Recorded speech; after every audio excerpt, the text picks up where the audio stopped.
Olá, tudo bem? Estamos começando mais um episódio do Podcast Max, o podcast da Inset Max, que na verdade, gente, é o último episódio do mês de maio. E como eu adiantei para vocês na semana passada, o nosso podcast ele vai passar por algumas reformulações.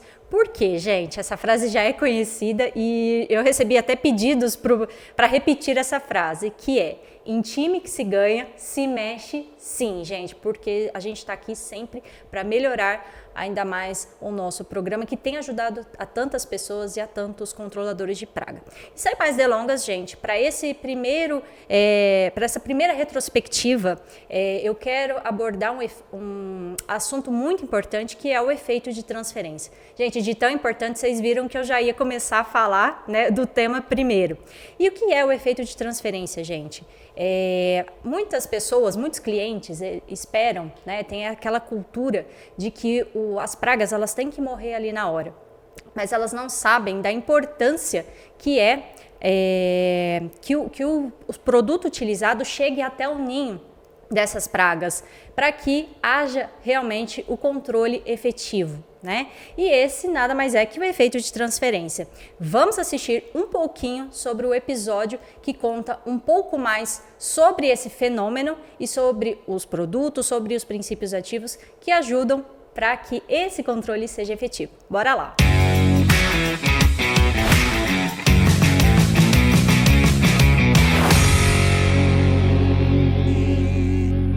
Tiago, eu quero que você já comece falando para a gente, assim, direto ao ponto. O que é o tal efeito de transferência?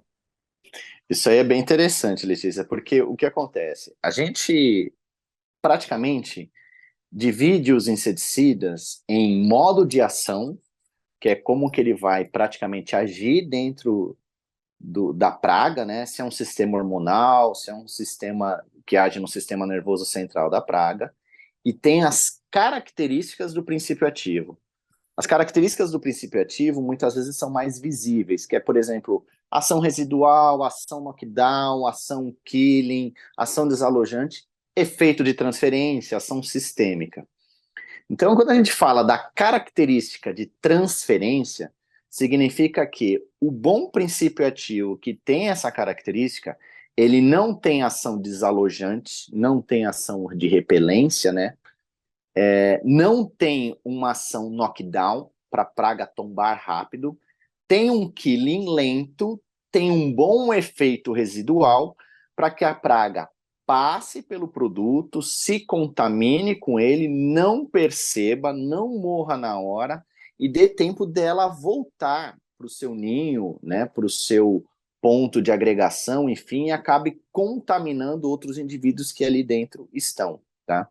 Esse efeito de transferência geralmente é direcionado para insetos sociais, pragas alvo considerados insetos sociais como formigas e cupins.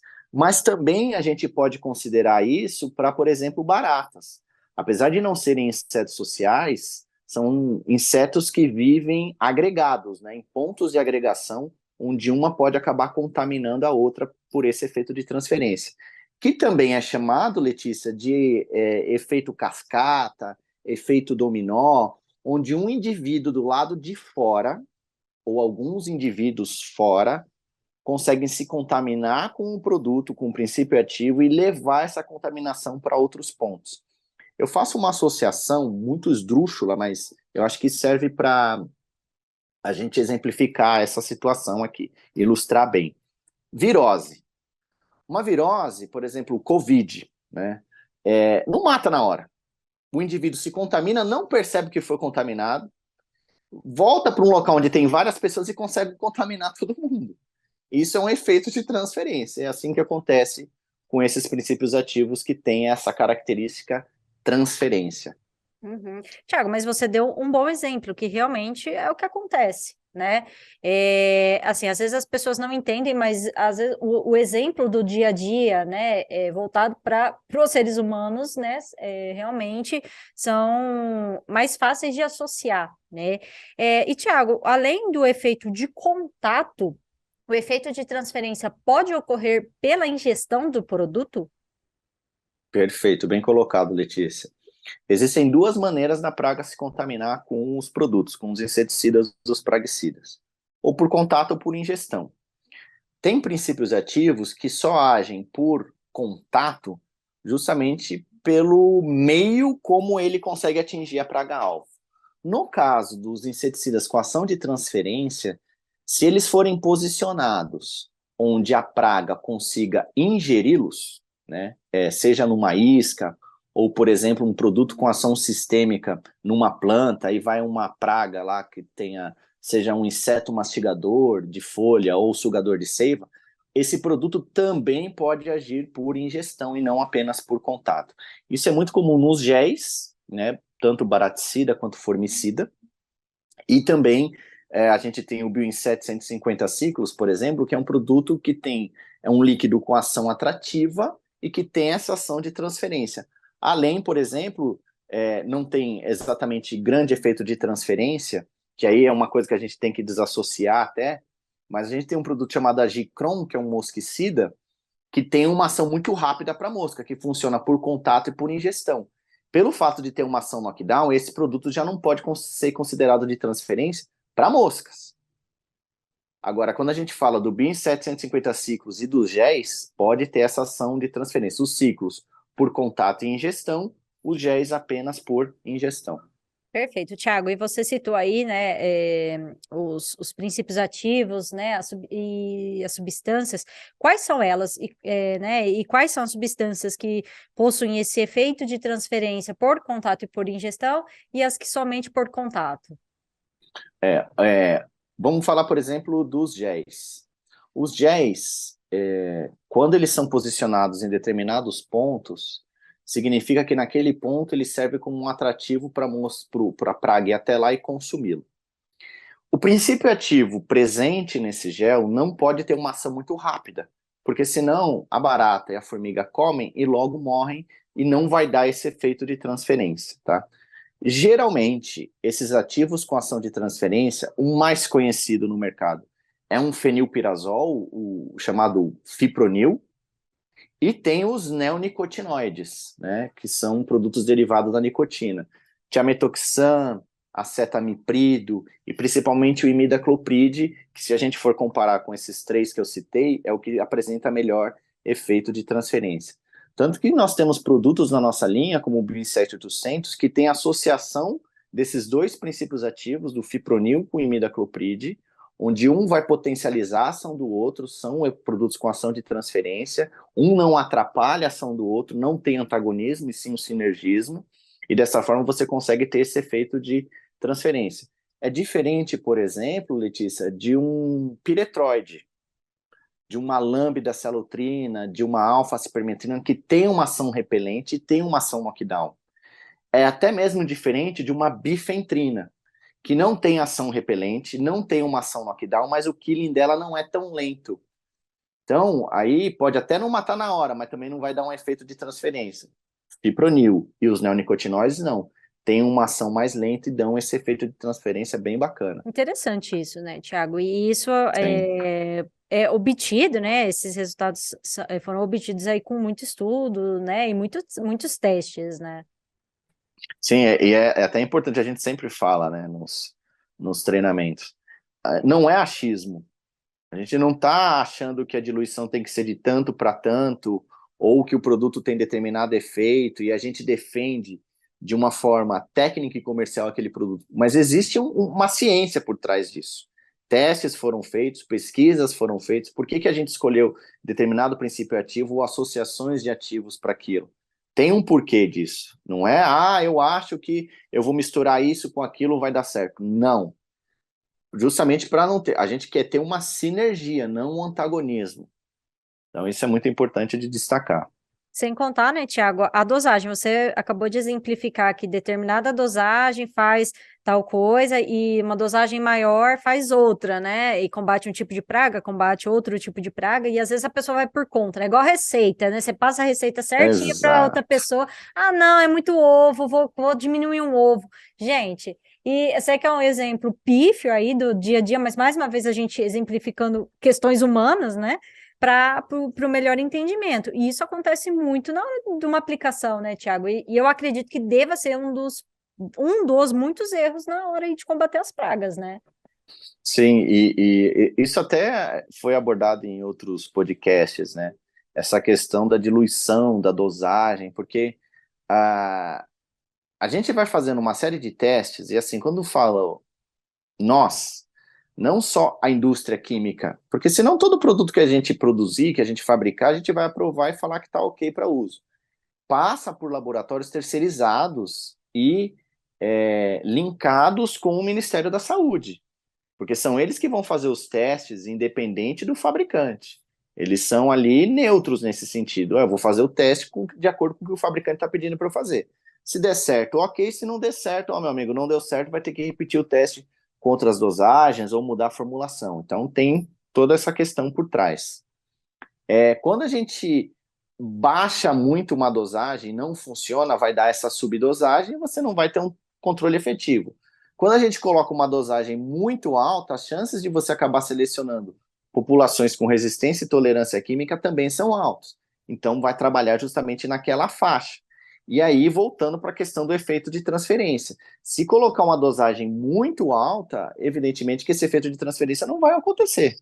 Porque ou você colocou uma quantidade de cauda muito grande no ambiente, encharcando o bicho, ele não vai conseguir sair de lá, ou você colocou uma quantidade muito grande de princípio ativo ali, matando ele muito rápido, dando um efeito Kine muito rápido, e essa transferência não vai acontecer. É muito comum ainda, Letícia, eu acho que isso é importante até mesmo para o consumidor final, alguns consumidores falaram assim, olha, eu utilizei um gel de vocês para a formiga está comendo durante 3, 4, 5 dias aqui e eu não estou vendo diminuição. Isso é bom, porque mais formigas estão se contaminando com o gel para levar essa contaminação para o interior da colônia. Lembrando que a colônia ela já pode estar fragmentada e existem algumas colônias que nem rainha tem. Então essas colônias elas estão todas interligadas. O importante é que mais indivíduos se contaminem para que leve essa contaminação para as rainhas que estão fragmentadas em outros pontos. Esse processo pode ser lento. Mas isso é muito importante, porque elas continuam consumindo e levando o princípio ativo ali para as colônias. Ah, não é porque o produto não está funcionando, não, é por uma questão biológica comportamental da praga. Bom, pessoal, vocês viram como o efeito de transferência é muito importante para um controle efetivo e principalmente em locais que exigem um controle de praga mais minucioso. E esse é o tema do nosso segundo episódio, na verdade, da nossa segunda retrospectiva, que é o controle de pragas em supermercados, gente.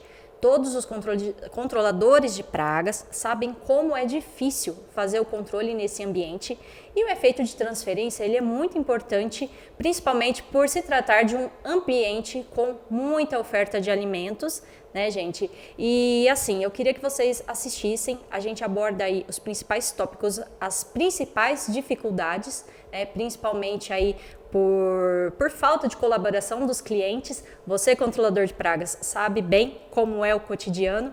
Enfim, mas aproveite essa segunda retrospectiva que teve como convidado o nosso gerente geral, Marcos Takiak. Bora assistir. E aí, Marcos, me conta, o que você acha, né, na sua opinião, qual que é o maior desafio, né, quando a gente fala de controle de pragas nesses ambientes? Bom, Letícia, como você falou, né, ali, digamos, você tem alimentos disponíveis de todos os tipos o dia inteiro, a noite inteira, entrando e saindo alimentos, entrando e saindo pessoas, entrando e saindo veículos, então o desafio é muito grande. Eu diria assim, que talvez seja o maior desafio hoje das empresas de controle de pragas é fazer, né, o controle de pragas em supermercados.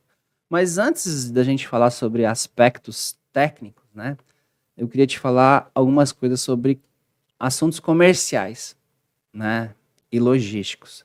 Em primeiro lugar, quando você se dispõe a atender um supermercado, acho que, em primeiro lugar, você precisa entender a tua capacidade operacional. Será que eu dou conta? Porque, assim, o supermercado, ele, até pelas essas características que a gente comentou, né, de o fluxo, muita disponibilidade de alimento, vai haver ocasiões onde eles vão te chamar de urgência, né? Por algum produto específico, ou, desculpa, por algum problema específico. Então, nesse caso, você tem flexibilidade, você tem condições de fazer os atendimentos de urgência, né? Então, isso é uma coisa que a gente tem que avaliar. geralmente, após as 10 horas da noite, você está disposto a trabalhar após as 10 horas da noite? Se te chamarem para você atender um caso específico, algum problema específico, você consegue atender em quantas horas? Isso é uma situação que a gente tem que avaliar até mesmo antes de oferecer a proposta comercial. Porque se eu não tenho essa capacidade, essa flexibilidade, é melhor não pegar esse tipo de serviço. Caso contrário, é dor de cabeça. Um outro ponto importante é que, de uma forma geral, o que tem acontecido muito com os supermercados? Aquele supermercado de bairro ainda existe? Existe. Porém, existem cada vez mais as redes de supermercados, onde você tem supermercado aqui em Ribeirão Preto, você tem supermercado em Franca, em Araraquara, São Carlos, Limeira, Piracicaba, São Paulo, enfim. Você tem unidades dessa rede em várias cidades e bairros. Então, mais uma vez, você tem capacidade operacional para isso? Eu diria que passa a ser muito mais importante o aspecto logística do que o aspecto técnico, né? De você saber como controlar as pragas. Então, será que você tem pessoal, veículos, logística para conseguir fazer o atendimento dessa rede de supermercados? Para piorar, até onde eu sei, esse pessoal não gosta de pagar bem. Até porque eles têm um poder grande de negociação. Então, eles meio que espremem as empresas em relação ao valor do serviço. Então, de fato, antes de você entrar nesse segmento, avalie: tenho capacidade operacional e logística, tenho capacidade comercial e financeira, tenho capacidade técnica? Acho que são esses 3 pontos que as empresas precisam avaliar antes de entrar num barco furado, né?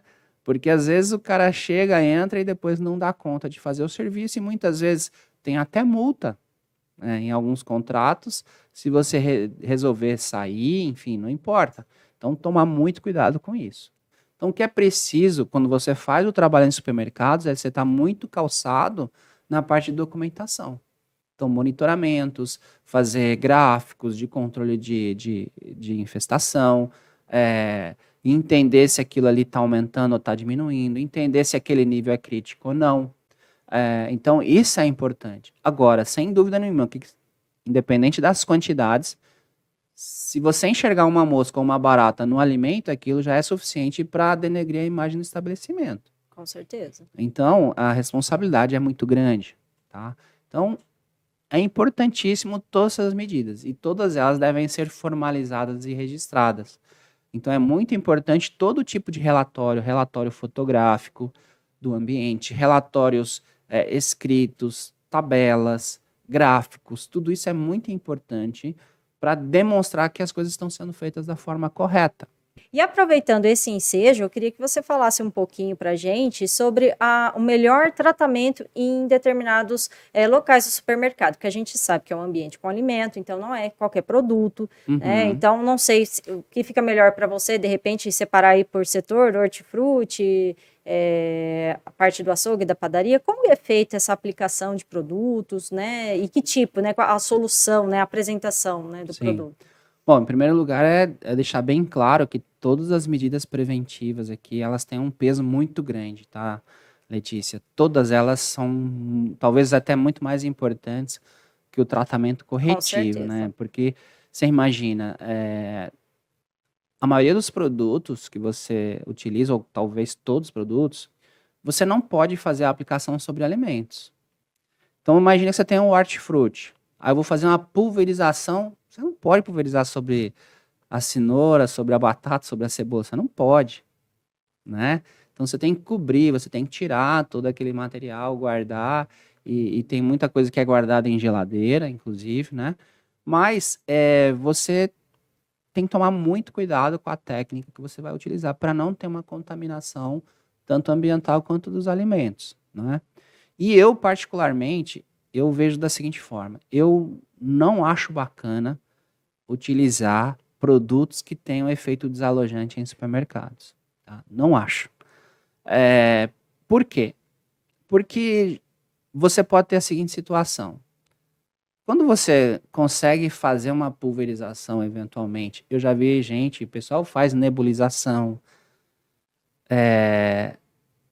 Esses dias passou no jornal, acho que foi no Rio de Janeiro, fizeram uma termo dentro de um supermercado, não avisaram, fizeram nada, chamaram até o corpo de bombeiros. Gente, que isso? Porque começou a sair fumaça, né? Então, assim, nessas condições, você muitas vezes você vai fazer o desalojamento dos insetos, principalmente barata, né? E às vezes a barata não morre tão rápido. Ela vai morrer, mas assim, ela não morre tão rápido. E aí, já aconteceu comigo, inclusive. Eu fui num mercado, eu tava no caixa, caiu uma barata, uma blatela germânica no meu braço, ela caiu de cima. Aí eu já logo percebi, não, teve alguma coisa estranha. Aí eu perguntei pra menina do caixa, vocês fizeram desinsetização? Ah, foi feito ontem no final do dia, ou seja, depois das 10 horas da noite. Então as baratas, elas estavam caminhando ali, desorientadas, e eventualmente poderia ter caído num alimento, caiu em cima de mim, o que também não foi nada agradável. Imagina. Né? Então, assim, a gente tem que tomar muito cuidado com a técnica e com o produto que você vai usar. A gente tem um produto que é o BioInset 150 ciclos, que eu diria assim, que é um produto muito bom para fazer o controle nesse tipo de ambiente. Por quê? Primeiro que não é igual a um gel. Né? O gel, geralmente, você tem uma situação, como a concorrência alimentar é muito grande, ele pode não funcionar em alguns casos. Tipo, a barata vai preterir teu gel e vai continuar comendo aquilo que ela está gostando ali no ambiente. Então, esse é um ponto. Quando você usa os ciclos, apesar dele ter atrativos, ele também funciona como um produto residual. E ele não tem esse efeito desalojante. Muito pelo contrário, ele tem um efeito de atratividade e é por isso que a gente faz a aplicação dele, né, em pontos específicos e escondidos. Porque você não quer que a barata saia, você quer que a barata permaneça no local onde ela está. E você vai fazer a aplicação desse produto de maneira pontual, né, em lugares onde mesmo ela saindo para entrar em contato com o produto, as pessoas não vejam. Como, por exemplo, dentro de armários, atrás de gôndolas, prateleiras, embaixo de prateleiras, nas laterais de gavetas, enfim, em lugares onde você não vai perceber a presença delas. Tá? E esse produto tem uma vantagem muito grande nesse sentido, né? Porque você vai fazer essas pulverizações pontuais, obviamente que a mão de obra ela tem que ser muito bem treinada, qualificada, e operacionalmente ela é um pouco mais complexa, né? Só que ela é muito mais assertiva. Né? Então ela tem um residual maior que um gel, praticamente 3 vezes maior. Ela tem essa capacidade de eliminar, digamos, a infestação de blatela, não só das adultas, mas também de ninfas, porque ela tem, além do fipronil, que é o principal componente, mas ela também tem o piriproxifem, que é um IgR, e acaba agindo nas ninfas de forma que ela muitas vezes não consegue passar para a fase adulta.